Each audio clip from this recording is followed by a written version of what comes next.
ngiyake aja turu sore citane kanggo sibuk sore ala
Assalamualaikum warahmatullahi wabarakatuh.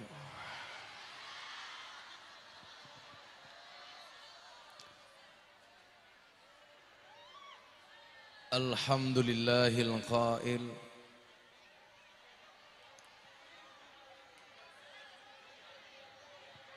A'udzu billahi zamil alim minasyaitonir rajim.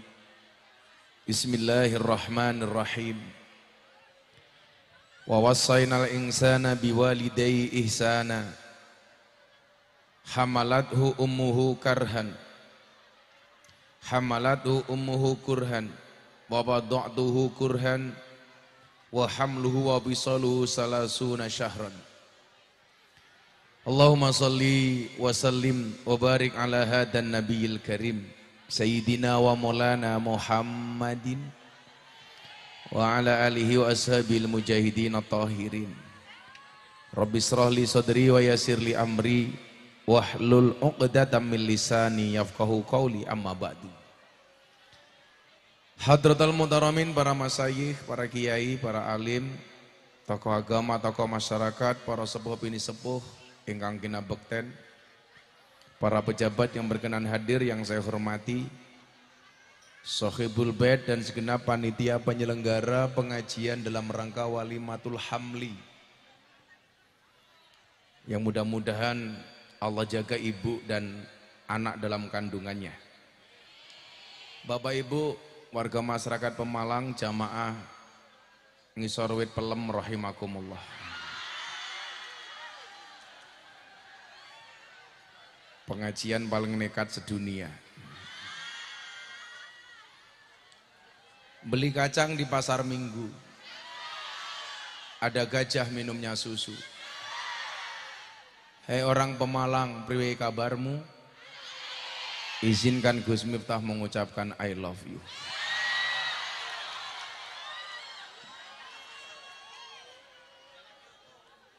Ibu bapak yang saya muliakan, salah satu tujuan pernikahan adalah menghasilkan keturunan. Dan anak itu merupakan rahasianya Allah. Bahkan Nabi sekalipun diuji dengan masalah anak. Contoh Nabi Zakaria. Sampai rambutnya memutih, Nabi Zakaria belum dianugerahi anak. Maka kemudian keberadaan anak sangat dinantikan oleh orang tua. Kita melihat betapa anak itu menjadi anugerah Allah dengan kondisi yang berbeda-beda. Ada kalanya orang menikah beneran, mas kawinnya banyak, nikahnya di hotel berbintang, resepsi megah-megahan, tapi nggak meteng-meteng. Tapi di satu sisi kita juga melihat tragedi anak SMA di pinggir lapangan, malah meteng. Yang nikah nggak meteng-meteng, yang nggak nikah malah meteng. Ada seperti itu, Bu? Kok kamu hafal? Ini menunjukkan bahwa anak itu rahasianya Allah. Saya mencatat ada perbedaan yang sangat signifikan antara anak yang lahir dari rahim seorang istri yang sah sama anak yang lahir di luar nikah. Kayak cangkemnya ngapa ya? Oh, payung. Yakinlah yang bawa payung itu bukan karena takut panas, tapi karena takut bedaknya luntur.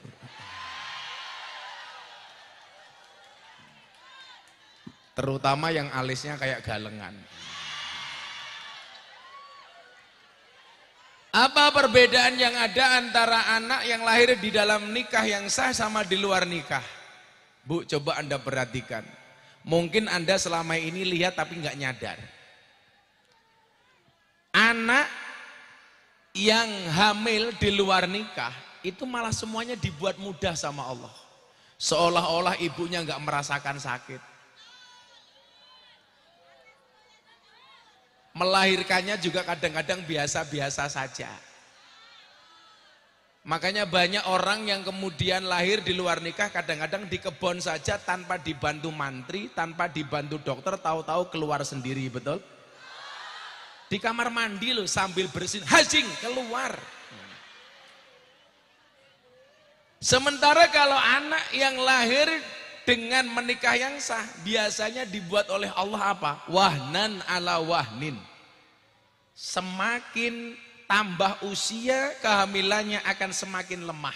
Ibunya banyak diuji dengan rasa sakit. Betul, Bu? Begitu mau lahiran, subhanallah, kadang-kadang sudah mulai kerasa mau keluar, buka 3, nutup lagi. Kadang-kadang ngeden 24 jam nggak keluar-keluar. Ada, Bu? Coba bapak-bapak bayangkan. Ngeden sampai 24 jam nggak keluar. Kita itu mau ngising, ngeden setengah jam saja sakitnya minta ampun. Apalagi perempuan ngeden sampai berhari-hari. Itu anak yang sah. Tapi kalau anak yang tidak sah, ibunya kadang-kadang nggak sakit, begitu melahirkan juga nggak kerasa sakit. Pertanyaannya, kok begitu, Gus? Iya. Kenapa anak yang dihasilkan dari di luar pernikahan dibuat mudah oleh Allah? Karena Allah mencabut nikmat seorang ibu ketika mengandung. Sakitnya seorang ibu ketika hamil itu adalah nikmat. Sakitnya seorang ibu ketika melahirkan itu adalah anugerah. Supaya bagaimana kemudian anak bisa menghargai proses kehamilan dan kelahiran dari seorang ibu. Sementara anak yang lahir di luar nikah dibuat gampang oleh Allah. Supaya apa? Ibu tidak pernah merasakan anugerahnya kehamilan. Supaya ibu tidak merasakan anugerahnya kelahiran, dibuat gampang. Sehingga anaknya begitu lahir kadang-kadang apa? Tidak perhatian kepada ibunya, karena ketika ibunya hamil tidak pernah merasakan sakit. Makanya kamu nduk kalau sakit itu anugerah. Aja ngerepot bojone baik. Maka diuji kadang-kadang Pak, saya itu melihat anak di luar nikah Pak, ibunya nggak pernah ngidam, ya santai-santai saja. Begitu ibu yang lahir karena pernikahan, ngidamnya macam-macam. Kayak kemarin saya pengajian di Jambi, turun panggung ada 15 ibu hamil. Nunggu saya di bawah. Gus ngidam, apa ngidamnya? Pengen jambak Gus Miftah. Kan bajingan. Masa ngidamnya jambak? Nah, maka kemudian kita diingatkan oleh Allah dalam surat Al-Ahqaf. Allah Subhanahu wa taala berfirman, kami perintahkan kepadamu supaya berbuat baik kepada orang tuamu, yakni ibu dan bapaknya. Ibunya mengandung dengan susah payah. Dari awal ngandung, macam-macam saja ujiannya. Kadang-kadang sebelum mengandung cinta banget sama suami, begitu hamil agak benci sama suami. Ada Bu? Didekati suami malah bilang aku zizi. Sesuatu yang belum hamil senang, setelah hamil malah nggak suka, betul? Istri saya itu dulu sebelum hamil sukanya makan bakso. Begitu hamil nggak doyan bakso, doyannya bakso saya.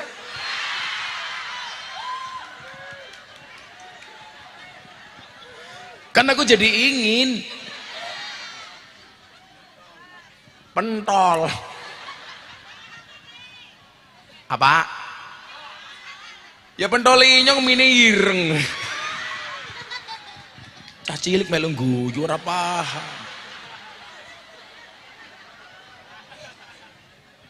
Orang hamil itu lucu Pak. Kadang-kadang sebelum hamil nggak doyan, begitu hamil malah doyan. Dan perempuan itu punya undang-undang, kalau lagi ngidam nggak dituruti, nanti yang jadi korban itu anaknya. Awas kalau nggak dituruti, nanti bayinya ngiler. Pada yang ngiler mbok nek. Lah mumpung kelingan ini, Mbak siapa namanya? Kori. Mbak Ria. Si bener Kori apa Ria? Kori Arya. Kok belakangnya sama dengan istrinya aku? Istri saya belakangnya juga Ningsih. Istri saya sudah hamil 2 kali. Nambah Gus, lah primen nyong ratau mulai ya mateng-mateng. Kemarin ada kesempatan pulang, bojone nyong emen. Bah.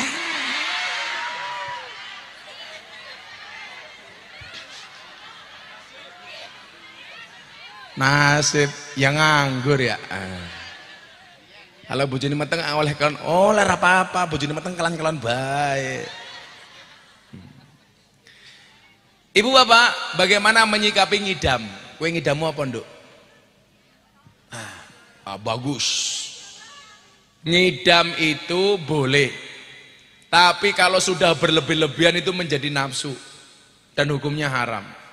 Selama tidak berlebih-lebihan nggak apa-apa. Contoh, ada orang yang ngidam, saya pengen mangan pelem, tapi pelemnya kudu nyolong. Lah, itu berlebih-lebihan dan itu hukumnya haram. Kemarin di Jambi pengen jambak rambutnya inyong. Katanya kalau nggak kepikiran terus, akhirnya rambut saya dijambak 15 ibu hamil. Saya pikir selesai, ternyata belum. Apa ngidam berikutnya? Wetenge pengen didemek Gus Miftah. Ya keprimen. Karena aku jadi enak.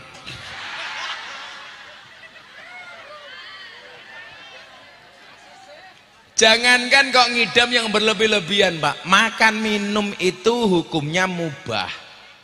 Tapi kalau berlebih-lebihan menjadi haram. Makanya ayat Quran, ya ayyuhannas kulu wasrobu wala tusrifu. Makan dan minumlah tapi jangan berlebih lebihan. Makanya orang Jawa itu nggak boleh mateni huruf an, Pak. Contoh, warak kuwi bagus, kuaregen ora bagus. Betul, Bu?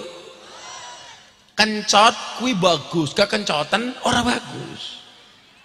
Mancung itu bagus, kemancungan gak bagus.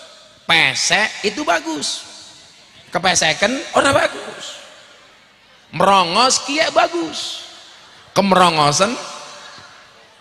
Gondrong kia api, kegondrongan ora api. Kan inyong pas. Lemu itu bagus, kelemon gak bagus. Bener kan? Makanya orang Jawa itu jangan matenian, karena kalau berlebihan gak bagus. Makan minum itu hukumnya mubah, tapi kalau kebanyakan juga gak boleh, namanya musrif, itu hukumnya haram. Makanya rentetannya kenapa kalau makan dan minum yang bisa ngukur kita sendiri. Artinya apa? Jangan kelebihan dan jangan juga kurang. Makanya Nabi mengatakan nahnu qaumun la naqul hatta naju wa idza akalna lam nasba. Kami adalah kaum yang makan sebelum lapar. Mohon maaf, kami adalah kaum yang makan berhenti sebelum kenyang. Piye? Nahnu qaumun la naqul hatta naju, belum makan sebelum lapar, sudah berhenti sebelum kenyang. Sama-sama bapak-bapak sini sudah berhenti sebelum kenyang, pas lawe ora cocok. Lawe cocok sampe mangan bae kayak kiye ngetemil ba. Anak ngaji cangkeme. Ya apa-apa ngomong anak ya. Neng omah langka. Bu, gak boleh berlebih-lebihan. Dandan itu boleh, tapi juga gak boleh berlebih-lebihan. Ya kalau bedaknya cukup 1 cm, ngapain 5 cm? Itu rai apa papan karambol. Putih ya Allah. Wajahnya halus, kakinya belang-belang. Nah, apa? Halus apa nih? Tungkaknya meletek-meletek kayak gini. Iya ngono pengajian lu gua ngarep duit tungkaknya selonjor kayak gini.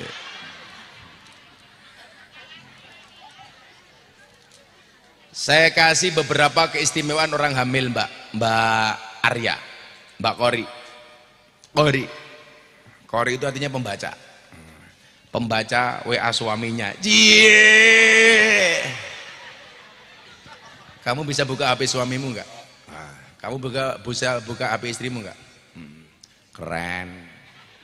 Coba di sini enggak mungkin. Lagian tuh mohon maaf, yang boleh ngatur itu imam apa makmum? Imam. Laki-laki imam, perempuan makmum. Berarti imam ngatur, makmum diatur. Berarti laki-laki ngatur, istri diatur. Tapi sekarang banyak malah justru makmum ngatur imam. Contohnya ibu-ibu pemalang. Wongnya ya teka. Ya melu guyu. Biasanya jilbabnya coklat.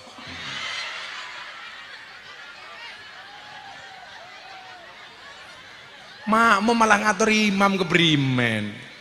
Yang namanya makmum itu diatur. Lah, seharusnya itu yang benar laki-laki meriksa HP-nya istri atau istri meriksa HP-nya suami. Ayo. Yang benar itu imam buka HP-nya makmum apa makmum buka HP-nya imam? Yang benar itu seharusnya imam buka HP-nya makmum. Kenapa, Bu? Karena kalau makmum bermaksiat dengan HP-nya, imam ikut kena dosanya. Kalau imam berbuat maksiat dengan HP-nya, makmum nggak kena dosanya. Jadi seharusnya laki-laki itu meriksa HP-nya istri, tapi yang terjadi justru istri malah curiga dengan HP suami. Betul? Wongnya ya teka, ya melu guyu. Biasanya jilbabnya hijau.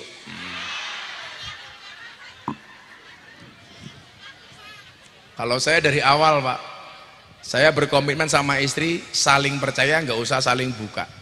Jadi istri saya nggak pernah buka HP saya.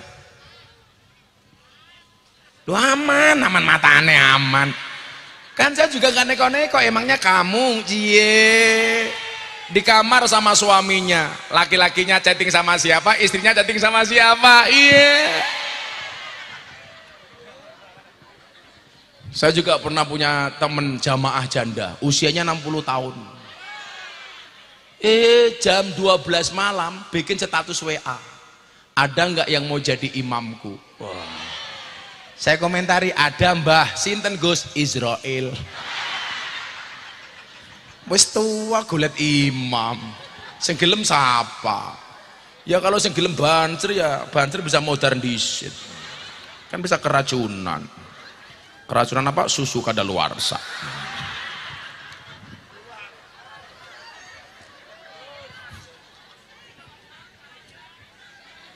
Sekarang lagi viral, anak muda pacaran sama mbah-mbah, ya Allah. Atas nama viral. Keprimen, besok begitu nikah sudah viral ditinggal. Kan biasanya seperti itu, betul Bu? Ya bagaimanapun dawe Kanjeng Nabi, perempuan itu dinikah yang pertama karena li jamaliha, karena kecantikannya. Jadi laki-laki menikah milih yang cantik, perempuan nikah milih yang ganteng itu normal, boleh. Tapi saya punya saran satu, kalau Anda pengen pasangannya awet, menikahlah dengan suami atau istri yang jelek. Itu awet. Kalau bapak-bapak menikah dengan istri cantik, nggak awet Pak. Mudanya cantik, tuanya nggak cantik. Tapi kalau kamu menikah dengan istri yang jelek, mudanya jelek, tuanya tetap jelek. Awet, nggak perlu pakai formalin.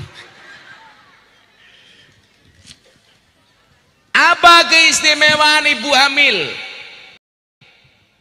Yang pertama, malaikat beristighfar. Ketika seorang wanita solehah tengah mengandung janin di dalam rahimnya, maka malaikat akan beristighfar untuknya. Allah juga memberikan baginya setiap hari 1000 kebaikan dan menghapus 1000 kejelekan. Oh, jadi Qori tiap hari malaikat beristighfar untuk kamu, Qori. Kemudian yang kedua, Allah memberikan kamu setiap hari 1000 kebaikan, menghapus dari kamu 1000 kejahatan. Makanya jangan banyak mengeluh. Kamu juga ikut istighfar, perutmu dipegang sambil melihat suamimu. Astagfirullahaladzim. Karena memang keutamaan perempuan itu adalah hamil. Makanya ada lagu judulnya apa Bu? Ibu, engkaulah wanita yang mulia, derajatmu 3 tingkat dibanding ayah. Kau mengandung, melahirkan, mengandung lagi, melahirkan lagi, mengandung lagi, melahirkan lagi. Orang mau ngerampung ya, mateng baik. Makanya ada bahasa apa? Indung-indung, kepala indung, mata melirik, kaki kesandung. Jangan salahkan Qori mengandung, salahkan dia yang punya.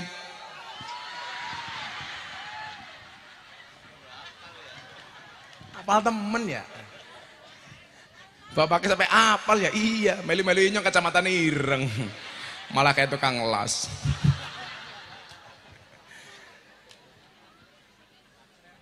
Itu berarti apa? Kalau Mbak Qori di masa kehamilannya berbuat baik, semua kebaikannya dilipat gandakan 1000 kali lipat. Kamu membuatkan kopi suamimu di pagi hari 1 cangkir, sama halnya kamu membuatkan kopi suamimu 1000 cangkir. Jadi besok setelah melahirkan, kamu nggak perlu membuatkan kopi suamimu lagi, karena tabungannya masih banyak. Ya nggak kayak kiye pemahamannya. Coba Mbak Qori, Allah malaikat beristighfar, kamu dikasih 1000 kebaikan, dihapus 1000 kejahatan. Kemudian yang kedua apa? Salatnya wanita yang hamil itu lebih utama. Ibadah yang dilakukan seorang muslimah yang tengah hamil diberikan ganjaran luar biasa oleh Allah. Jadi jangan sampai orang hamil karena merasa capek justru nggak sholat. Sholat munduk itu lebih berpahala, ganjarannya semakin besar. Saya yakin mbah-mbah yang dulu nggak paham, saya yakin hari ini pengen meteng lagi. Saya ngarep jawab, primen meteng nyong ra ndek bojo. Oh, kamu janda ya? Janda pirang gimana? Janda tua, janda pirang.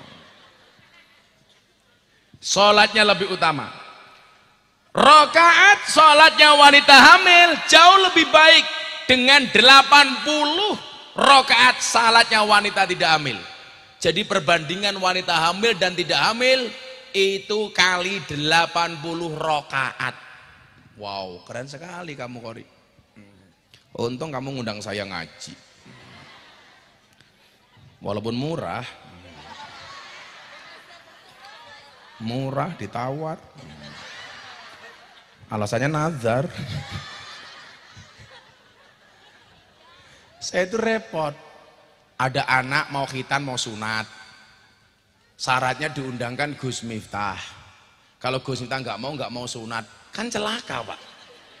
Saya pernah ke Kalimantan ujung itu anaknya sudah sampai umur 15 tahun pengen ngundang Gus Miftah dari usia 10 tahun, nggak mau sunat kecuali Gus Miftah datang, kan celaka Pak.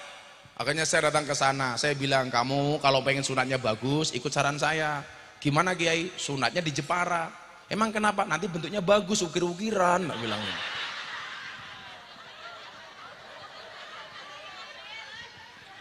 Ada lagi mbak-mbak Mas mau nikah, syaratnya apa? Asalkan akad nikahnya dihadiri pengajian Gus Miftah.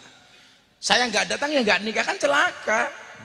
Kalau Qori alasannya nazar, padahal nazar itu hukumnya wajib.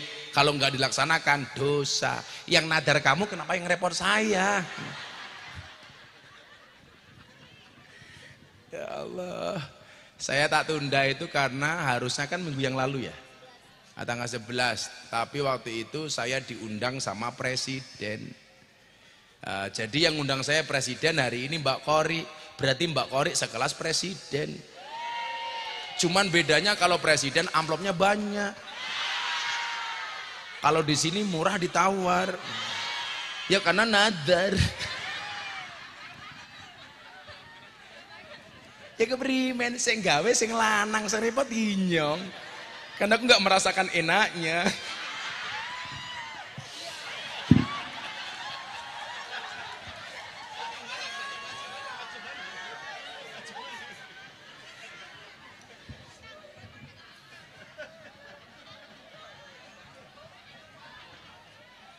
Ya Allah, ya apa-apa, gawe seneng wong kiye pahala. Betul Bu? Tapi kalian jangan nadar semua, mati nyong. Kabeh wong kene meteng nadar. Kemudian yang selanjutnya, salah satu keistimewaan wanita yang mengandung adalah ketika ia meninggal sewaktu melahirkan maka dianggap mati syahid. Laki-laki kalau sunatnya salah, itu dibilang malpraktek. Jadi kalau laki-laki mati karena sunat Pak, itu cuma malpraktek. Kalau perempuan mati melahirkan syahid, lanang malpraktek. Jauh. Perempuan syahid Pak. Enak temen jadi wong wadon ya. Bu, enak laki-laki apa perempuan? Enak jadi laki-laki apa perempuan? Perempuan punya syahid, laki-laki sunat malpraktek. Bentuknya salah ya malpraktek. Ya semuanya punya kelebihan. Bu, itu keistimewaan Allah untuk perempuan. Karena perempuan itu memang makhluk spesial. Di mana spesialnya? Perempuan itu mampu menghidupkan barang mati dan mematikan barang yang hidup. Cangkem.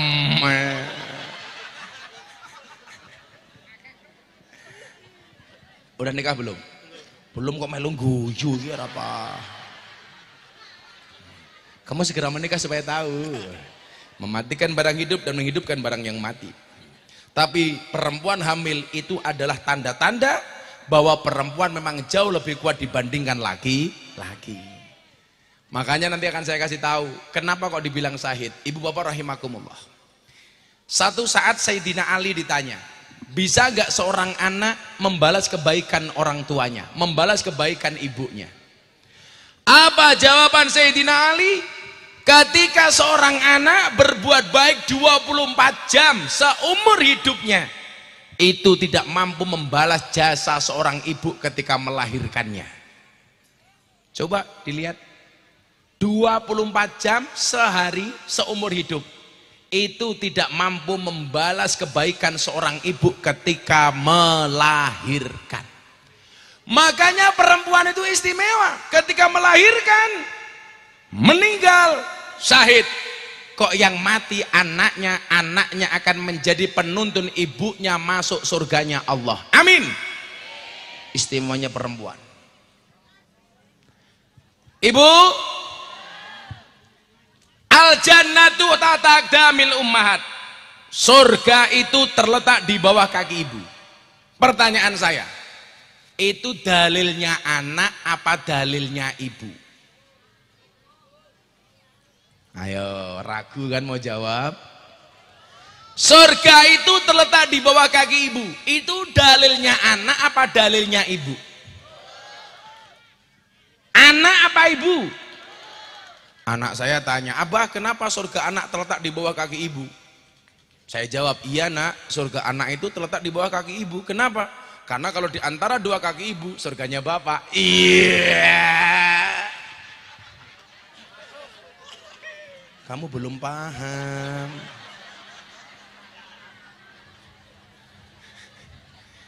Anaknya nyong jawab, oh pantes. Pantes kenapa? Ibu kemarin jalannya pelan-pelan.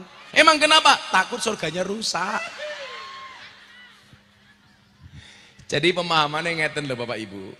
Hadis itu bisa dipahami sebagai hadisnya anak, juga bisa dipahami sebagai hadisnya ibu. Kalau yang membaca anak selaku anak itu hadisnya anak, maksudnya apa? Surganya anak tergantung hormatnya kepada ibu. Tapi kalau yang membaca ibu kayak kori kayak jenengan, harus dipahami hadis itu sebagai dalilnya ibu. Artinya apa? Surganya anak tergantung kelakuan seorang ibu. Karena faktanya banyak kelakuan ibu yang tidak mensurgakan anak-anaknya. Betul Pak? Urusan anak dipasrahkan kepada pembantu. Anak harusnya mendapatkan air susu ibu 2 tahun, 5 bulan sudah diganti susu kaleng. Padahal susu kaleng itu susu sapi. Anaknya dipasrahkan pembantu, ibunya kemana? Senam. 1, 2, 3.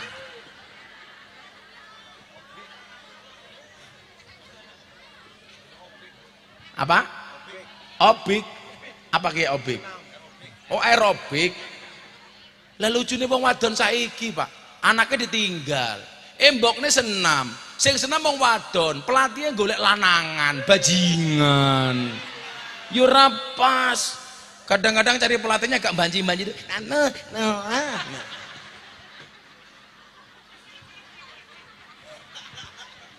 Kan aku zizi. Kamu juga senam. Bu, banyak kelakuan ibu yang tidak mensurgakan anak-anaknya. Al-ummu madrasatul ula. Ibu itu madrasah pertama bagi anak-anaknya. Seharusnya apa? Ibu itu menjadi guru pertama untuk anak-anaknya. Sekarang semuanya diuruskan kepada pembantu. Makanya saya bilang, istri itu bisa menjadi support sistem terbaik untuk suami, tapi juga bisa menjadi penghancur terhebat untuk suami. Hati-hati. Bu, istri menjadi support sistem terhebat untuk suami. Contohnya siapa? Siti Khadijah, istri pertama Kanjeng Nabi. Saudagar kaya, kaya raya, uangnya miliaran, punya pembantu, punya pegawai banyak.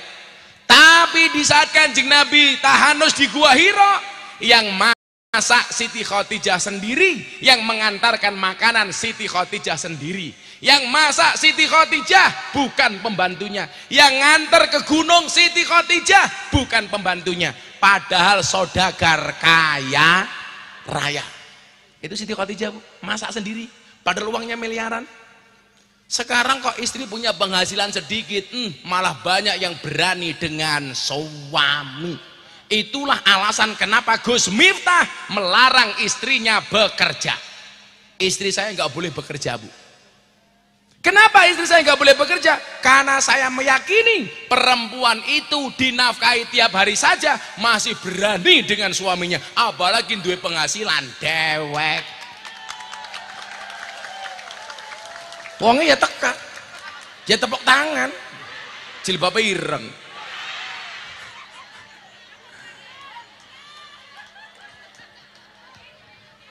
Makanya istri saya nggak bekerja di rumah tok. Kalau saya pergi ngaji, istri saya cukup tak kasih ATM, tapi tidak saya kasih nomor PIN-nya.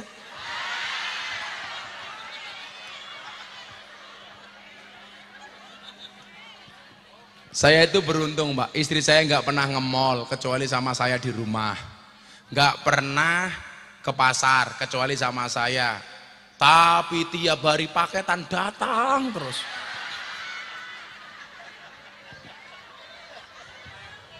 Online, ya Allah. Dan wong wadon ki lucu ya, bendina tuku pakaian, tuku jilbab, bener pengen ngaji bingung, jarine ra duwe pakaian, goblok temen ya.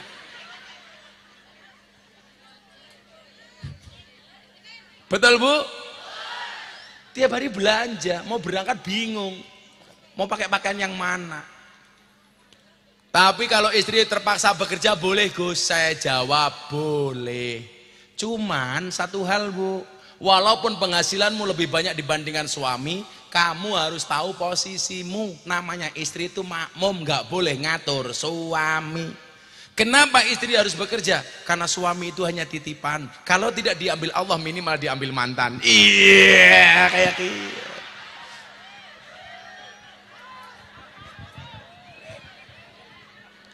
Makanya saya bilang, istri bisa menjadi support system terbaik, tapi juga bisa menjadi penghancur terhebat. Makanya juga banyak pejabat yang rusak gara-gara istri. Betul? Contohnya Ferdi Sambo, itu rusaknya gara-gara istri. Makanya kamu tinggal pilih, mau jadi istri seperti istrinya Ferdi Sambo atau mau jadi istri seperti Siti Khadijah. Kalau Siti Khadijah itu support suaminya. Kalau istri yang jahat justru menjadi belenggu bagi suaminya. Kadang-kadang juga ada Pak, perempuan kayak remote. Setiap kali suaminya keluar ditanya terus, Pak di mana, pulang jam berapa? Kamu itu istri apa remote? Kamu juga begitu. Suaminya jam 10 belum pulang, malah bikin status WA. Aku kedinginan nih. Iya. Dibaca sama banser, dikomentari, tak kancani ya? Ya.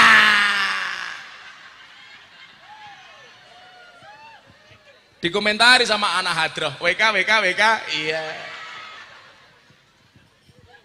Bu, aku minta satu ya. Jangan umbar aib keluargamu di status WA maupun di media sosial. Setuju? Kalau kamu punya masalah dengan suami, yang cukup hanyalah kamu dengan suamimu, bukan orang se-Indonesia. Betul? Itu rusak. Kamu bikin status, mantan kamu baca ikut komentar. Yes, awal masalah. Kamu punya masalah dengan suamimu, diposting, mantanmu komentar. Ada apa say? Hayah kena. Awalnya jawab nggak ada apa-apa mas. Ditanya lagi, cerita dong sama aku. Masalah ini. Ya udah nanti aku inbox matan. Banser, jaga. Kamu boleh ikut pengajian, tapi di rumah harus romantis sama istrimu. Ingat, suami yang jahat itu adalah suami yang mampu beli rokok untuk dirinya, tetapi tidak mampu beli skincare untuk istrinya.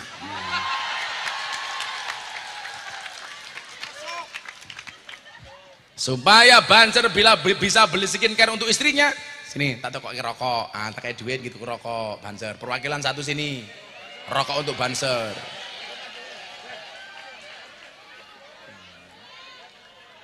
Kene tuh. Ya, jenenge sama Rojikin. Arepe ngapa? Namanya siapa? Rojikin. Rojikin. Rojikin, bagaimana cara membahagiakan istrimu Rojikin? Iya. Kamu udah punya istri belum? Ah, belum.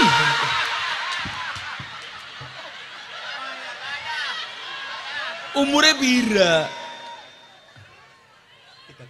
37. 37 diri nganggur. Wah. Kenapa kamu belum nikah, Rojikin? Belum dikasih jodoh. Oh, belum dikasih jodoh. Coba adap sana dikit, Rojikin. Sini, Kin. Ini, oke. Yang punya anak gadis pengen menikahkan dengan Rojikin ngacung. Ah, itu ngacung. Atau yang janda pengen menikah dengan Rojikin ngacung. Wah, kae ngacung sing tua temen.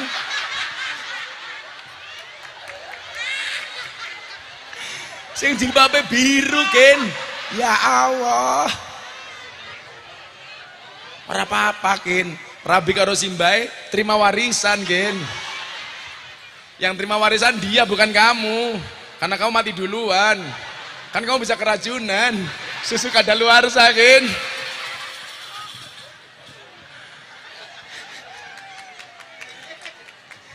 Sekali lagi, para janda yang pengen menikah dengan Rojikin ngacung. Si Bae maning.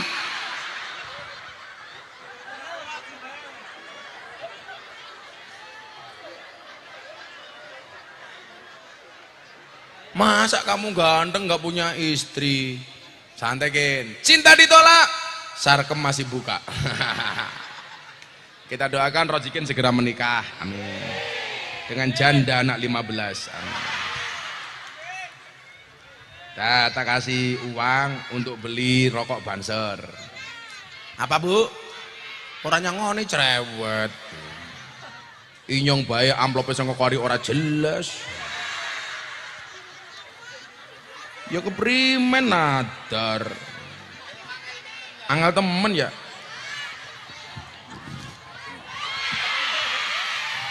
Yura kabeh ya.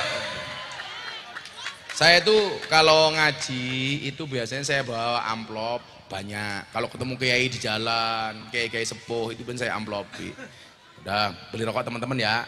1, 2, 3, 4, 5, 6, 7, 8, 9, 10. Wes! Tambah-tambah maning. Hadroe pingin. Sing menehi sapa? Ya. Nang Rabi. Kalau kamu nikah dengan mbahnya itu yang ngasih mas kawin saya. Ya, itu mau katanya itu. Mau.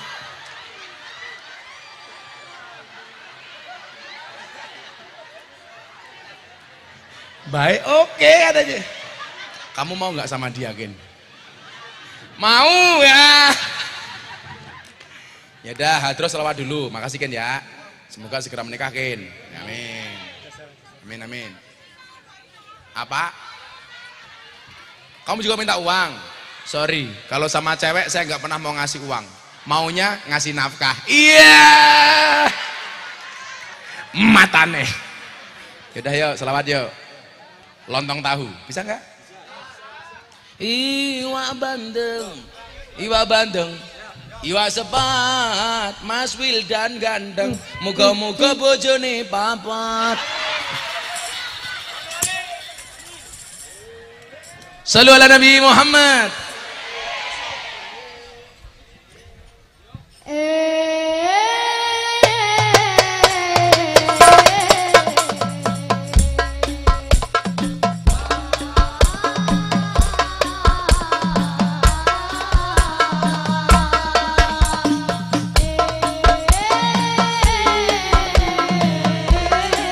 Tangan di atas.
Sangoni. Vokalis cilik temen ya. Sambil nyawang gantengnya vokalisnya Hadro kayak ngene ganteng. Urung sunat. Sini ketok sekarang sini. Siapa nama vokalisnya? Alvan. Alvan ki artinya 1000, berarti sangune 1000 bae. Ya, sangoni. Bangkrut ya. Sini Alvan sini.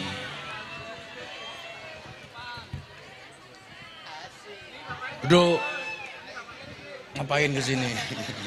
Ini Bapak Kerika. Bapak Ridwan. Anaknya ganteng, bapaknya merongos ya.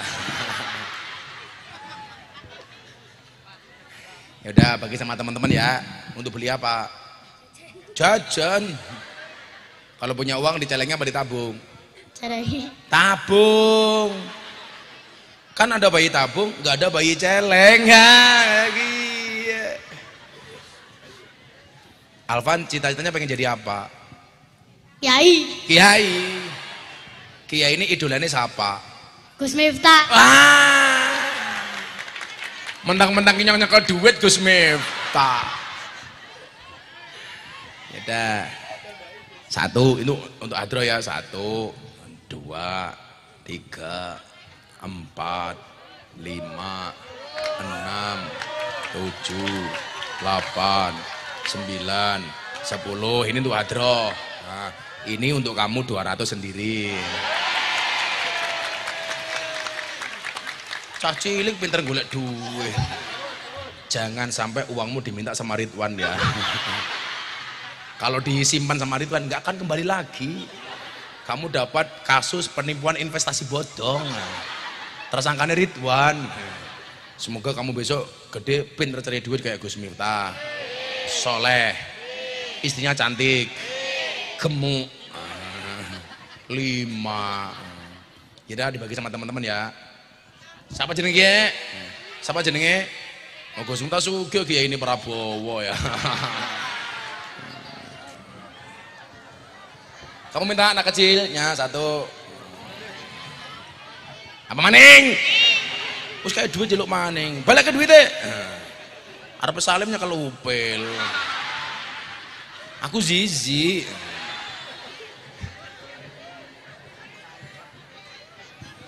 Kiai ini dirampok terus. Untung kiai ini sugih. Kiai ini siapa? Prabowo. Yang penting orang Pemalang akur ya. Beda pilihan ora apa-apa. Yang penting akur. Pada karo Gus Miftah boleh, nggak pada juga nggak apa-apa. Yang penting akur. Tidak boleh saling menjelekkan. Setuju? Sing seneng sama Mas Ganjar silakan, seneng karo Mas Anies silakan. Kayak Gus Miftah seneng sama Mas Prabowo silakan. Yang penting tidak boleh menjelekkan. Iman. Politik secukupnya, persaudaraan selamanya. Kok Gus Miftah milih Pak Prabowo, kenapa? Yang mau dinasihati Gus Miftah hanya Pak Prabowo. Itu aja. Milih Ganjar juga apa-apa dikawal. Programnya Mas Ganjar dikawal. Yang seneng sama Mas Anies, programnya Mas Anies dikawal. Yang penting tidak boleh bermusuhan. Soalnya tanggane nyong anak lanang wadon resdo kelon. Soalnya mlebu kamar padu sing lanang Prabowo sing wadon Ganjar. Akhirnya sing lanang rai bisa ngaceng. Ora paham anak kecil.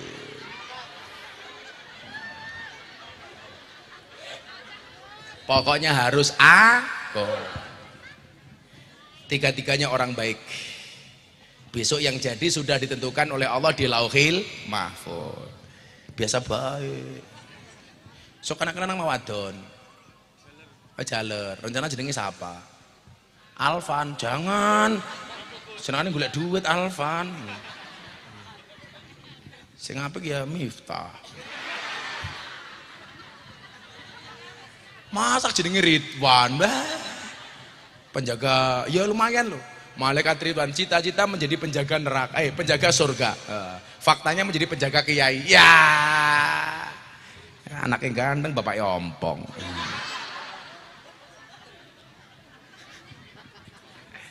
Bapakmu baik nggak? Yang suka marah di rumah bapakmu apa mbokmu? Oh bapak. Galak temen banjur ya. Mati syahid itu ada 7 bu. Tadi kan ngomong ibu itu kalau meninggal mati syahid. Mati syahid yang gugur di jalan Allah kemudian itu ada 7 golongan. Yang pertama yang meninggal karena wabah taun. Makanya kemarin ada ulama yang menyampaikan COVID itu bagian dari taun. Makanya ke orang beriman meninggal gara-gara COVID, mudah-mudahan matinya syahid. Amin. Tapi ya itu ya. Tetangga saya itu saking takutnya Pak dengan COVID, pakai masker 7 lapis Pak. 7 lapis. Kalau beli apa-apa dicuci. Beli buah masuk rumah dicuci. Beli obat dicuci. Beli pecel lele. Akhirnya tetap mati. Tapi ternyata matinya bukan karena COVID, karena stres diamuk bojone. Karena nggak punya penghasilan. Makanya kemarin banyak COVID jadi corona, komunitas rondo merana. Iya. Taun itu syahid. Korban meninggal karena sakit perut, syahid. Kemudian korban tenggelam, syahid. Jadi mati, jadi nelayan ning laut, syahid. Korban meninggal tertimpa reruntuhan, syahid. Umane gempa bumi, keblekan rumah, blek, mati. Atau baru pengajian ketimpa pohon mangga mati umpamanya.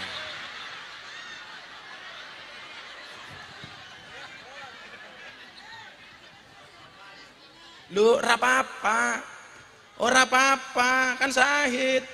Kayak Gus Miftah ngaji mati syahid karena fisabilillah.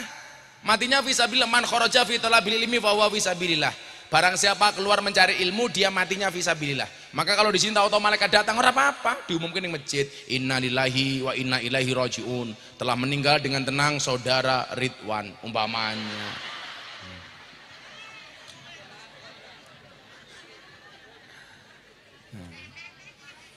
Korban meninggal karena radang selaput dada, syahid. Meninggal karena terbakar, syahid. wanita yang meninggal karena hamil kemudian melahirkan syahid. Apa bedanya syahid itu dengan syahid yang mati di Palestina sana, Pak? Ada syahid dunia, ada syahid akhirat.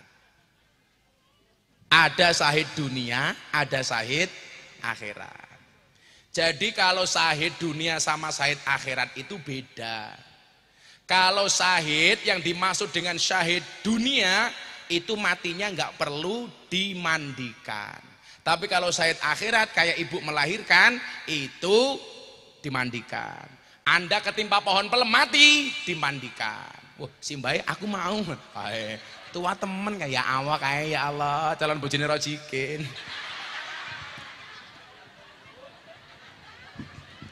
Si Mbak malu-malu.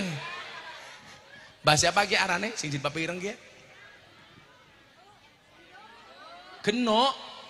Jeneng kok genok keprimen. Ada gajah minumnya susu. Hei Simbah, I love you. Mwah. Dibales muah kayak gini.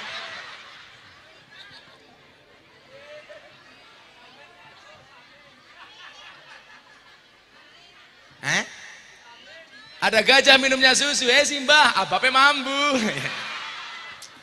Bancer, mbak kasih uang bancer itu. Ini kasih uang, mbahnya itu. Jilbab ireng. Ireng itu loh. Bawa pohon. Nah itu loh, ireng itu loh.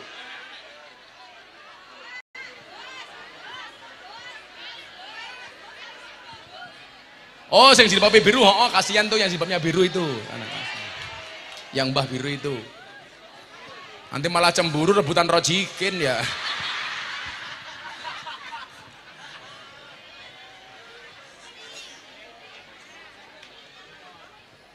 Nah, iki ngapa maning? Oh, lemu liwat-liwat bae. Oh, serban kelile. Ya Allah, sawak wateng kabeh ya Allah lemune. Bakongnya gede temen ya.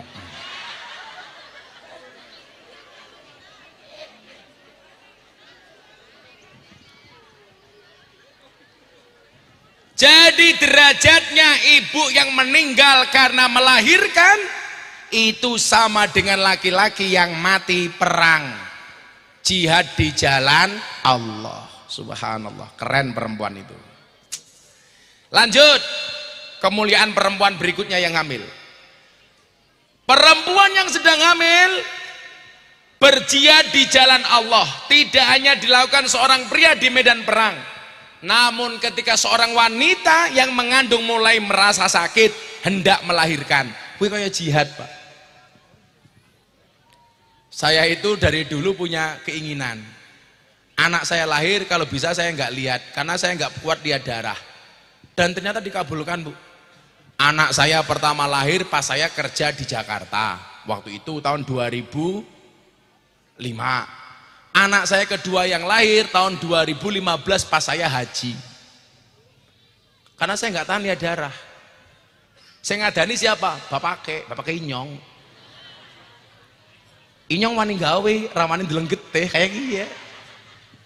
Aku takut. Anak saya yang pertama sama kedua itu selisihnya 10 tahun. Ya, karena belum dikasih. Pas sudah 10 tahun, istri saya ajak umroh kesekian kalinya, orang meteng-meteng. Lah ning ngarep Ka'bah ketemu polisi Arab ditanya, "Min aina anta?" Kamu dari mana? Saya jawab, "Jitu min Indonesia." Saya datang dari Indonesia. Ditanya Pak sama dia, "Kam zaujah laka?" Istrimu berapa? Mate. Saya jawab, "Illa wahid faqat." Hanya satu tok. Ditanya lagi, "Anakmu berapa?" Ya baru satu. Dinyak, goblok. Gondrong, ganteng, bojone siji. Pantesan anaknya juga cuma satu. Akhirnya di depan Ka'bah saya berdoa, "Ya Allah ya Rob, mbuh piye carane mulih bojoku kudu mateng." Amin, Al-Fatihah. Nah, saya pulang hotel, istri saya baru mandi. Saya panggil, "Beb." "Iya say," kata istri saya. "Syaitonir rajim. Nanti kamu di Masjidil Haram di depan Ka'bah kamu berdoa ya supaya pulang kamu hamil. Masa tadi abah dihina orang yang gondrong, ganteng, anaknya cuma satu." Istri saya jawab, iya bah, nanti di masjid saya akan berdoa supaya saya hamil. Bagus bun, tapi ya itu bun, kalau cuma berdoa tok nggak jadi. Delala bak, pulang bojone inyong meteng bak. Nah, kenapa anak saya kasih nama Meka? Karena dapatnya di Mekah, lahirnya pas saya haji. Maka saya kasih nama Mufti Nabil Ulayya Mekah Maulana Habibur Rahman. Kenapa? Kedawanan, anak inyong, sing kelon inyong, rikara melu-melu cerewet. Ngundangnya angel, ya ora Meka, cukup. Saya berdoa mudah-mudahan rezekinya sepanjang namanya. Kayak ngono, esok anaknya jenenge sapa rencana? Oh belum. Oh, Muhammad pengajian sorwet pelem.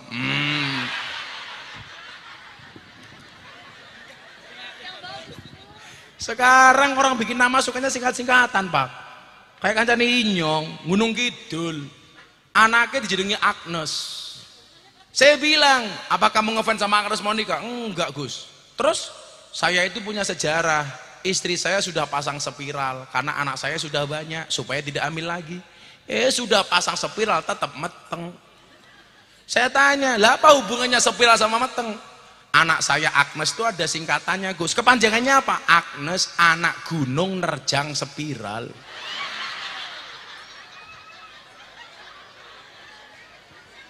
Agnes anak maning kancane inyong tukang becak, bojone meteng, dibawa ke rumah sakit. Di jalan macet. Lahiran di jalan. Akhirnya anaknya dikasih nama Muhammad Jonathan. Saya bilang kalau Muhammad saya tahu artinya, kalau Jonathan apa? Itu singkatan Gus, kepanjangannya Jonathan, brojol karena kemacetan. Untung bukan Sukarlan pak. Apa kayak Sukarlan? Asung lekar ning dalan. Nah, besok konsultasi ya, kalau pengen namanya Arab kamu tanya sama orang yang ngerti bahasa Arab. Jangan sampai anak saya namanya Arab Kiai, siapa? Muhammad Jahannam. Wah, jangan.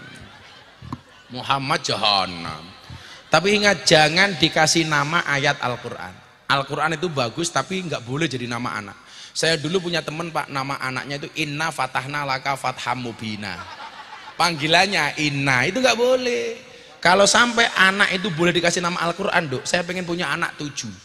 Anak pertama saya kasih nama Bismillahirrahmanirrahim. Nomor 2 Alhamdulillahirabbil alamin. Nomor 7 Ghairil maghdubi alaihim waladdallin. Jadi kalau bikin kerep hadroh panggilannya gampang, Fatihah. Datang semua. Itu nggak boleh. Ya kalau orang dulu kan simpel pak, bikin nama anak, lahire Poniam, lanang Poniran, wetone Wage, Wagimin, Wagiem, Legimin, Leginem, Wage, Wagimin, Manismen. Besok rencana namanya Arab apa Jawa apa campuran? Kayak kancane anak inyong jenenge 3 bahasa, Michael Ahmad Subejo. Jadi kalau ketemu orang Inggris ditanya what is your name? My name is Michael. Ketemu orang Arab ditanya manis muka, ismi Ahmad. Ketemu orang Pemalang jenenge siapa? Bejo, kayak gitu.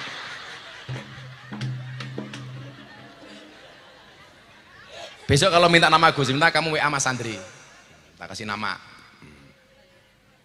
Ya, minta nama semua. Orang undang ngaji jaluk. Bapaknya pekerjaannya apa? Usaha. Ya jenengan aja usaha men. Lanjut. Kok udah jam 2 ya?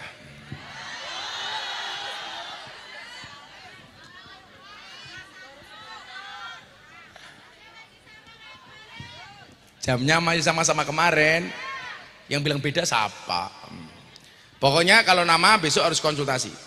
Karena begini Mbak Kori sama Mas Wildan, min hakil waladi alal walid salah satu asya, haknya anak dari orang tua itu cuma 3 tok. Berapa Bu? 3. Haknya cuma 3. Kalau haknya anak berarti kewajiban orang fatwa. Tolong lihat jari saya, jangan lihat cincin saya. Pamer matan. Cepet bae. Tiga. Balangna. Tinggo maning. Amplop ora cukup tuku cincin malah kelangan cincin ya. Wis duwite dirampok karo Alvan, karo Rojikin.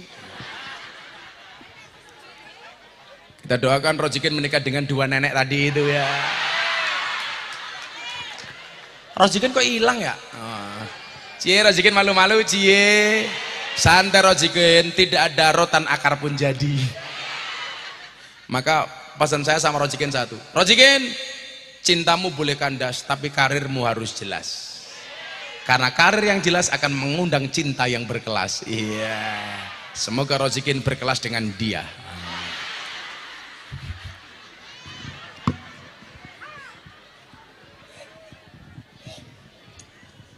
Kira apa-apa, Ken?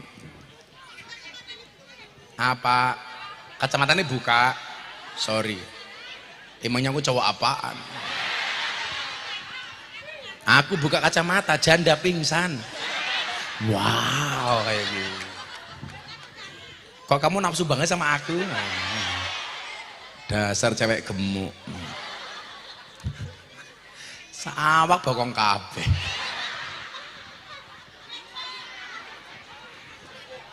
Kira-kira bojone cepet mati apa ora, Pak? Cepet mati karo kiai bae ngeyel apa meneh karo bojone. Terus lemu ngeyelan. Cewek itu kalau gemuk malah sekarang laris.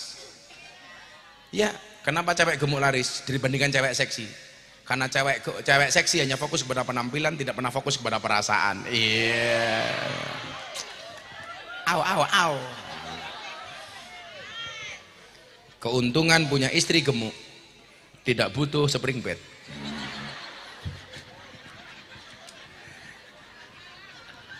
Lemu temen kayak awal. Ya, Reka tak kayak apelnya. Tangkap, awas tangkap. Aku maunya hati kamu. Iya. Kamu minta.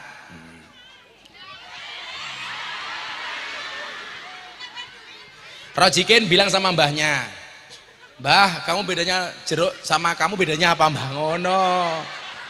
Jeruk mengandung vitamin C, kamu mengandung anak kita. Ngono, Ken.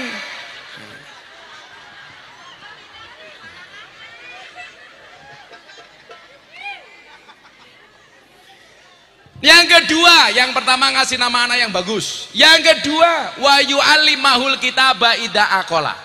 Anak wajib mendapatkan pendidikan Al-Qur'an. Mbak Kori, pendidikan Al-Qur'an tidak dimulai saat bayi lahir, tapi saat bayi masih berada dalam kandunganmu.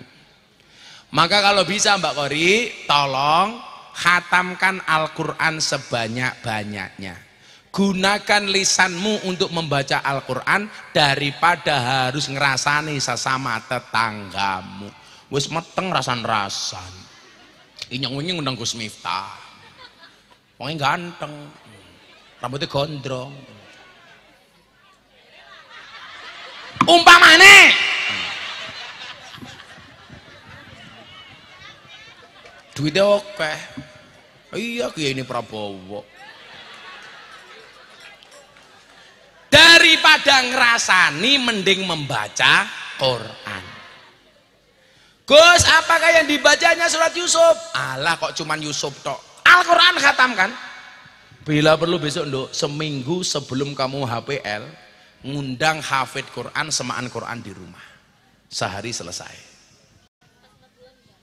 Terus lagi kok ngeyel baik ya dikandani. Pas 4 bulan sudah. Bayimu butuhnya tidak hanya ketika pas 4 bulan, Dok. Tiap hari butuh asupan gizi. Asupan gizi jasmani kamu makan yang baik, asupan rohani bayimu kamu bacakan Quran. Setiap ketemu kiai kamu minta air, minta doa. Kiai, doa untuk anak saya, Kiai. Supaya anakmu dijaga oleh Allah baik jasadnya maupun masa depannya. Amin. Kamu tahu Nduk, kenapa bayi dalam kandungan disebut janin? Jan itu artinya gelap. Maksudnya gelap apa? Gelap masa depannya. Teknologi USG tidak bisa melacak masa depan si bayi. Karena USG itu hanya melacak anggota tubuh bayi. Apakah bayinya punya kaki apa enggak, lanang apa wadon, organnya normal apa enggak, duwe ndas apa ora. Itu bisa dilihat dari USG. Tapi nasibnya ke depan jadi apa? Enggak bisa dilihat melalui USG. Makanya supaya nasib anakmu bagus, banyak minta doa, banyak bacakan Quran. Maka namanya jan. Jan itu artinya gelap. Masa depannya apa? Enggak bisa diprediksi. Maka kamu berdoa, Rabbi ja'alni muqimas sholati wa min dzurriyyati Rabbana wa taqabbal du'a. Itu doa lebih mustajabah dibandingkan doa yang lainnya. Rabbana hablana min azwajina wa dzurriyyatina qurrata a'yun waj'alna lil muttaqina imama. Lah kewajibannya wildan apa? Membuat istrimu yang hamil senantiasa bahagia. Jangan kamu bikin susah. Karena suasana hati istrimu yang sedang hamil itu mempengaruhi bayinya. Maka sabisa-bisaan digawe seneng wildan. Bojone njaluk nang ndi dituruti. Njaluk pengajian Gus Miftah turuti. Bayine tadi wae aku. Nyangone sing akeh turuti. Nanti kalau cuma sedikit bayinya ngiler.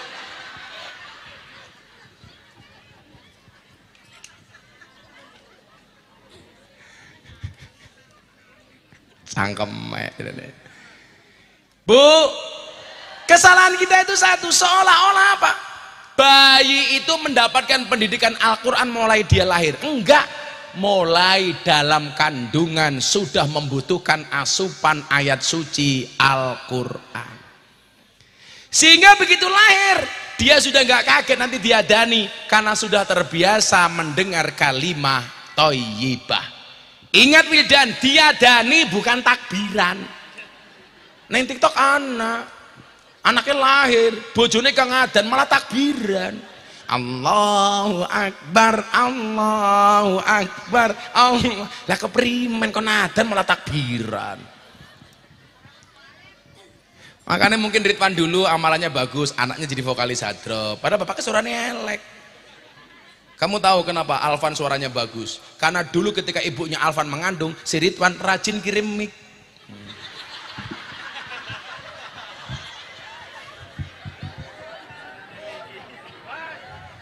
Kayak Gus Miftah rambutnya gondrong apik, seminter bapak Inyong. Ibu Inyong matang, bapak Inyong rajin kirim sampo. Rambutnya keren. Gondrong.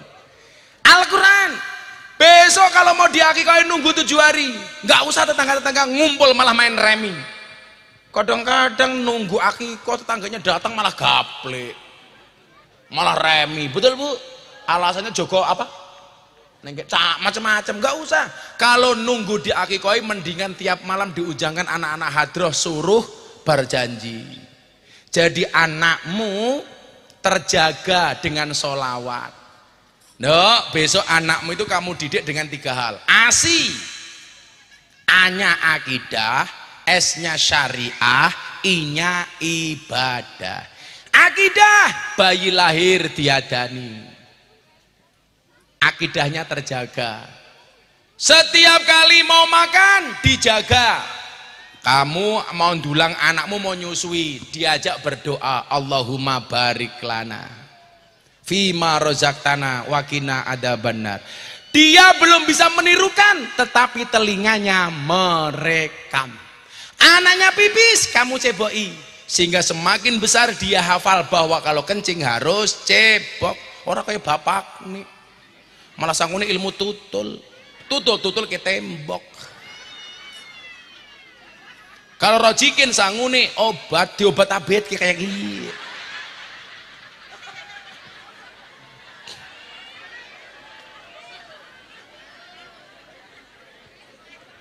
Itu namanya diajari syariah. Syariah itu apa Pak? Ilmu hukum. Anaknya mulai besar dikit, kalau makan diajari dengan duduk, jangan lari-lari. Itu harus dibiasakan dari bayi. Gendong anak sholawatan supaya seneng karo Kanjeng Nabi. Ini ya Rasulullah, ya Habiballah, gitu. Gendong anak malah ini sing ora-ora ngomong jaluk mau piye ya goblok, bayi bisa ngomong goblok malah ngomong.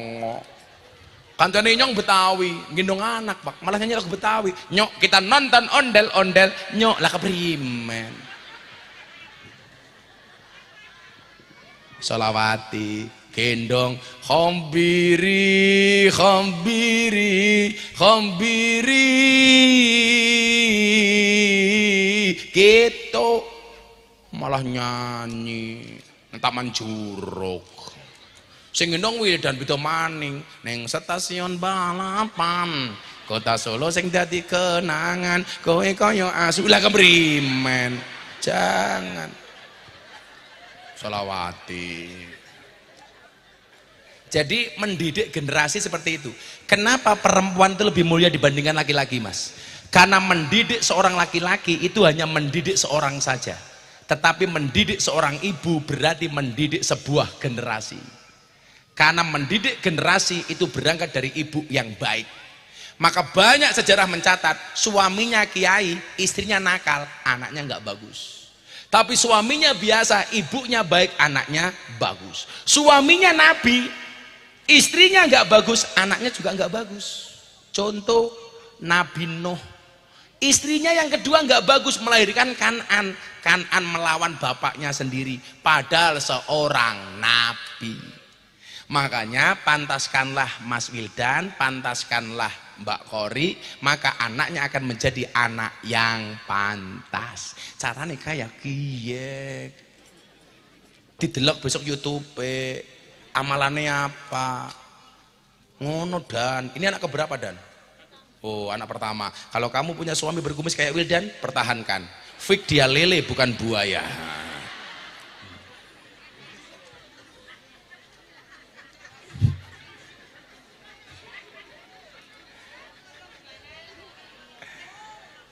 Dijaga dan ya, dibuat senang, istrinya senangnya seperti apa, dia jalan-jalan. Jalan-jalan dalam Al-Quran itu juga ada ayatnya.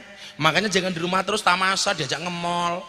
Ya kalau istri kamu nge-mall, dipegangin tangannya, bukan setia, supaya nggak jalan kemana-mana.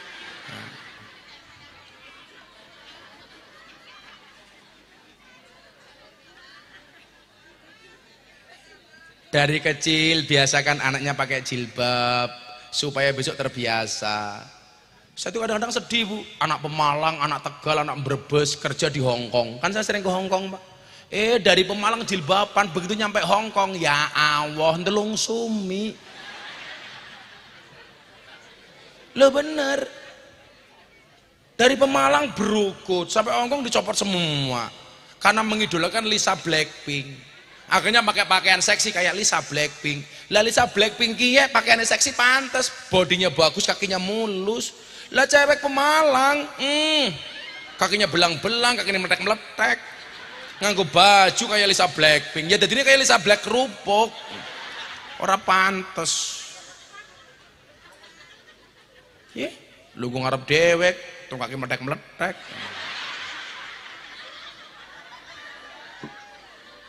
Buah belimbing, buah pisang, raine glowing, kakinya belang-belang, ya Allah. Buah belimbing di atas ketek, raine glowing, tung kaki meletek. Simbai wis tuwek tapi kemenye kalah ayune, ya Allah wis tua kae, bojone Rojikin.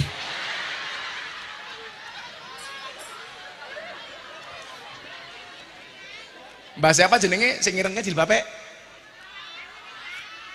Tasrifah. Tasrifah. Ya Allah, satukanlah Rojikin dengan Tasrifah ya Allah. Sebagaimana Engkau satukan Adam dan Hawa ya Allah. Sebagaimana Engkau satukan Muhammad dan Khadijah al-Kubra ya Allah. Satukanlah antara Rojikin dengan Tasrifah ya Allah. Sebagaimana Engkau satukan Ipin dan Upin ya Allah.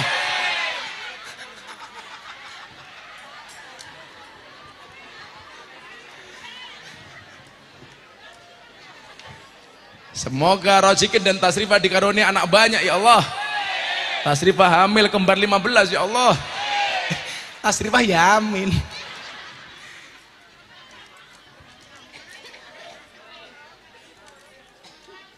Jadi yang paling berperan ibu ya nduk ya. Itulah yang dimaksud dengan al-ummu madrasatul ula. Sok gedene anakmu, ku yang paling berpengaruh adalah ibunya. Maka didik tenanan, ngaji, nambah ilmu pengetahuan. Lan pas meteng raja nonton drakor wae.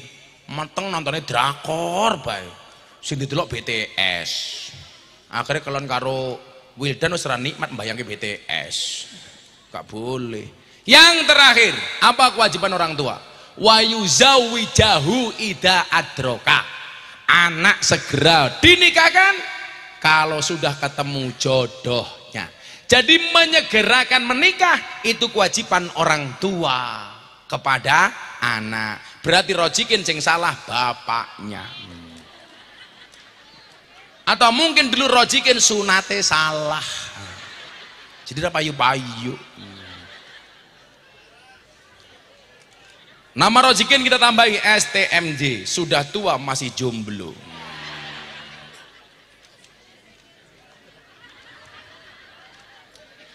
Sing lungguh ning panggung bae pengen nambah, Rojikin rapi-rapi. Ken, eman-eman lak sunat ken. Ora ono bedane karo keran. Terutama anak perempuan, segera dinikahkan, Duk. Kalau sudah ketemu jodohnya, karena orang Jawa punya tembung wong wedok kiye kayak lombok, payu bobrok ra payu bosok. Karena terlalu lama pacaran yang dirigukan justru perempuan. Di Gunung Kidul itu tingkat perceraian tinggi, Pak. Kenapa? Karena di Gunung Kidul itu banyak kasus. Sebelum menikah itu lucu, banyak yang hamil duluan. Jadi nonton wayang sak sarung sikile papat. Kan yang bingung keprimen kok bisa. Kan yang pengen jajal. Begitu anaknya lahir pegatan. Itu karena pernikahan yang tidak direncanakan. Segera itu bukan berarti tergesa-gesa. Beda apa enggak, Bu? Segera sama tergesa-gesa? Beda. Kalau namanya segera itu naik motor cepet, tapi waktunya ngerem ya ngerem, waktunya belok ya gasnya dikurangi. Itu namanya segera. Kalau tergesa-gesa itu nyuwun sewu naik motor digas terus ora tahu ngerem akhirnya tiba. Podo karo ngeten tergesa-gesa sama segera. Kalau segera bikin kopi, godok banyu, ngenteni umop, cangkire disiapke, gelasnya disiapke, kopine karo gulane disiapke, begitu umop langsung dituang. Itu namanya segera. Kalau tergesa-gesa godok banyu langsung diwenehi kopi, langsung diwenehi gula, digodok bareng, akhirnya rasanya ora enak. Itu namanya tergesa-gesa. Lah menikah itu segera, bukan tergesa-gesa. Kalau sunnahnya Nabi yang laki-laki 25 tahun, istrinya 40 tahun. Berarti kalau Rojikin 37 tahun, ya lumrah nikah sama Tasrifah. Karena sama-sama kadaluarsa. Bu Tasrifah umurnya pira? 100? Masak 100. Oh 70 sama 37 ya pas, matching lah. Rojikin kayak Romeo, Tasrifah kayak Juliet. Wah, Juliet fermentasi.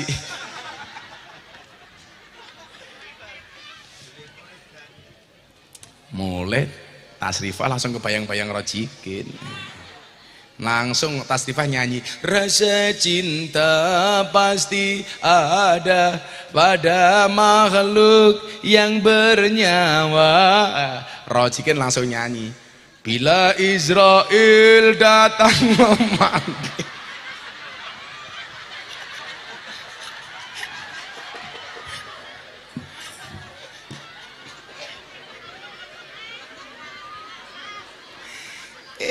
Ken 37 tahun belum nikah toh ken. Sunatnya kepriwe toh ken. Jangan-jangan Rojikin nggak niat menikah ya? Dulu Wildan niat nikah umur berapa Wildan? 24 sama karo Inyong. Waktu itu Kori umur berapa? 23. Saya dulu pengen menikah umur 25, tapi 24 saya terpaksa menikah. Matang dhisik matane, matang dhisik keprimen, yo ora orang bae. Matang dhisik dicangkeme apa sih ngomong? Terima nomor bae. Matang dhisik. Emangnya Inyong cewek apa, cowok apaan? Masa matang dhisik? Ya ora. Jadi dulu itu saya sering diminta untuk memberikan nasihat pernikahan. Saya itu makanya sekarang di Jakarta terkenal sebagai ustadz yang banyak memberikan nasihat ke pernikahan kepada para pejabat, artis dan selebritis. Makanya kenapa banyak artis kalau menikah yang nasihati saya. Deddy Corbuzier menikah yang nasihati saya, Anang Asanti saya, Atta Halilintar Aurel saya, Via Valen saya, Yani Inka saya, Lesti Kejora Rizky Bilar bukan saya, bukan. Rojikin, nah kalau Rojikin sama Tasrifa ya apa-apa. Nasihat pernikahan gratis melalui Zoom. Ora kebayang ya, Rojikin nikah sama Tasrifa malam pertama keprimen. Langsung Rojikin masuk kamar langsung bilang bebeb Tasrifa. Iya. Malam pertama mati lampu, Rojikin bingung. Iki bojo apa kursi?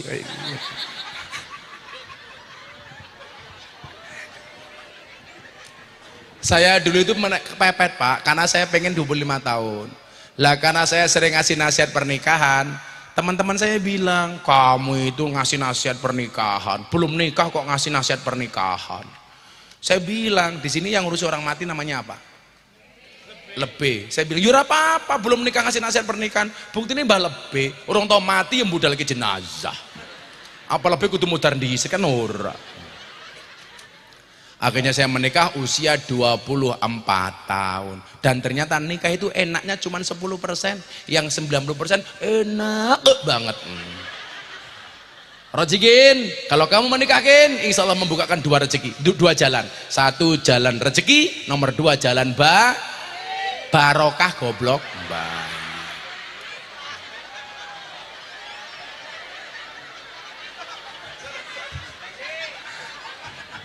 Tasrifa dalam bayi.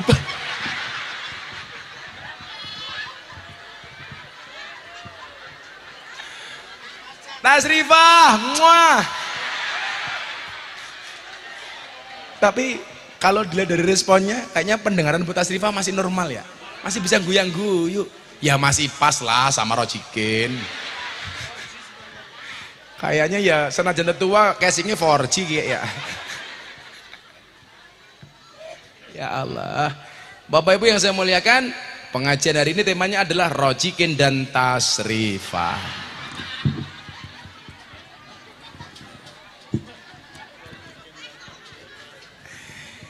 Wa yuzawijahu ida adroka.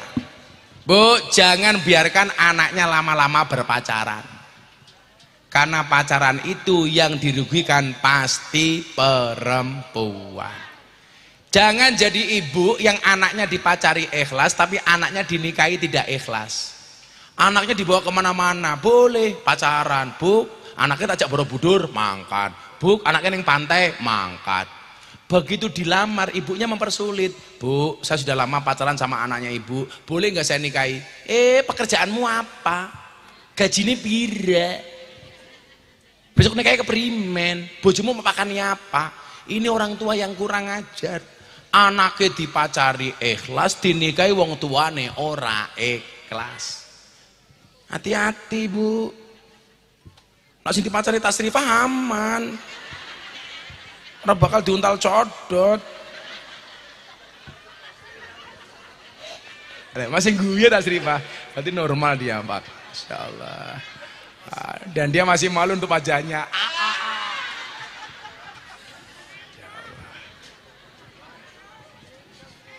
Kayaknya saingannya Rojikin cuman Ridwan.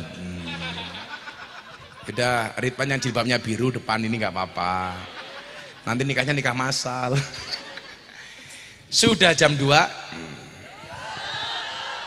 Belum baik, inyongnya kesel ya. Berdoa bareng-bareng, mudah-mudahan Mbak Kori dikaruniai dzurriatan thayyibah. Semua yang hadir keluarganya sakinah, punya keturunan soleh-solehah. Bismillahirrahmanirrahim. Allahumma sholli ala sayyidina Muhammad wa ala ali sayyidina Muhammad walhamdulillahi rabbil alamin. Allahumma rzuqna istiqamah. Allahumma rzuqna bi ziyadatil ilmi war rizqi wal ibadah. Allahumma rzuqna ziyaratal Makkah wal Madinah. Allahumma rzuqna dzurriatan thayyibah. Allahumma rzuqna alan sakinatan mawaddatan warahmah. Allahumma rzuqna bi alfi quwwah. Allahumma rzuqna bi alfi barakah. Allahumma rzuqna bi alfi karamah. Allahumma rzuqna min ahli sunnah wal jamaah. Allahumma rzuqna bi husnil khatimah wa na'udzubika min su'il khatimah wa adkhilnal jannata mal abrar ya aziz ya ghafar ya rabbal alamin walhamdulillahi rabbil alamin. Mas Fidan dan Mbak Kori matur nuwun. Assalamualaikum warahmatullahi wabarakatuh.